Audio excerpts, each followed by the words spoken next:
Welcome back to our channel Manakkar Asiriyar. இன்றைக்கி இந்த வீடியோவில் 11th standard common quarterly examination September 2025 எக்கனாமிக்ஸ்க்கான ஒரு தமிழ் மீடியம் கொஷின் பேப்பர் தான் பார்க்க போகிறோம். ஸோ அது பார்க்கறதுக்கு முன்னாடி மாணக்கர் ஆசிரியர் யூடியூப் சேனல் சப்ஸ்கிரைப் பண்ணிட்டு மறக்காத வீடியோ ஃப்ரெண்ட்ஸுக்கு ஃபார்வர்ட் பண்ணுங்கள்.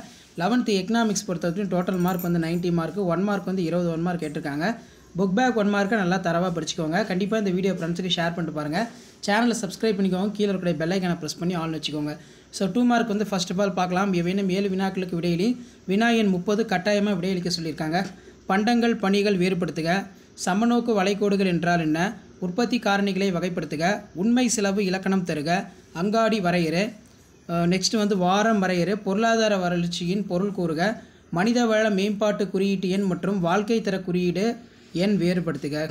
ஸோ 3 மார்க் பொறுத்த வரைக்கும் நமக்கு நுண்ணியல் மற்றும் பேரியல் பொருளுக்கு இடையே உள்ள வேறுபாடுகள், சமநோக்கு வளைகோடுகளுடைய பண்புகள் யாவை, தொழில் முனைவோரின் பணிகள் யாவை, நீண்டகால செலவு வளைகோட்டை தக்க வரைபடத்துடன் விளக்குக, அங்காடியின் இயல்புகள் யாவை, பிழைப்பு மட்ட கூலி சுருக்கமாக விவரி.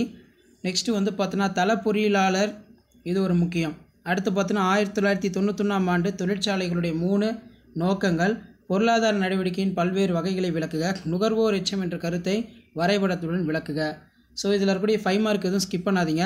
பல்வேறு நிலையில் ஏஆர் மற்றும் எம்ஆருக்கு இடையே உள்ள தொடர்பை கூறு, பொருளியலின் பல்வேறு இலக்கணங்களை கூறுக, தேவை விதி மற்றும் அதன் விதிவிலக்குகளை எழுது, சம அளவு உற்பத்தி கோட்டியின் பண்புகள் வரைபடத்துடன் விவரி, நிறைவு போட்டியின் இயல்புகள் யாவை, நெக்ஸ்ட் வந்து தேவை நிகழ்ச்சி அளவீடு முறைகள் எழுதுக, காந்திய பொருளியல் கருத்துக்களை சுருக்கமாக கூறு, வணிக வங்கி தேசியமாக நோக்கங்கள் சுருக்கமாக விவரி. நெக்ஸ்ட்டு வந்து குறைந்து செல் இறுதி நிலை, இது நல்லா பார்த்து வச்சுக்கோங்க. ஸோ அதுக்கு கீழே வந்து பார்த்தீங்கன்னா இந்திய பொருளாதாரத்திற்கு வலுவான அம்சங்கள், இறுதிநிலை உற்பத்தி திறன் பகிர்வு கோட்பாடுகளை விளக்குக, பொருளியல் தன்மை மற்றும் எல்லைகளை கூறுக. ஸோ இந்த கொஷின் பேப்பரோட கொஷின் எல்லாம் ரிவைஸ் பண்ணிக்கோங்க. முடிஞ்ச வரைக்கும் வீடியோ ஃப்ரெண்ட்ஸுக்கு ஷேர் பண்ணுங்கள். சேனலை சப்ஸ்கிரைப் பண்ணி வச்சுக்கோங்க. தேங்க்யூ.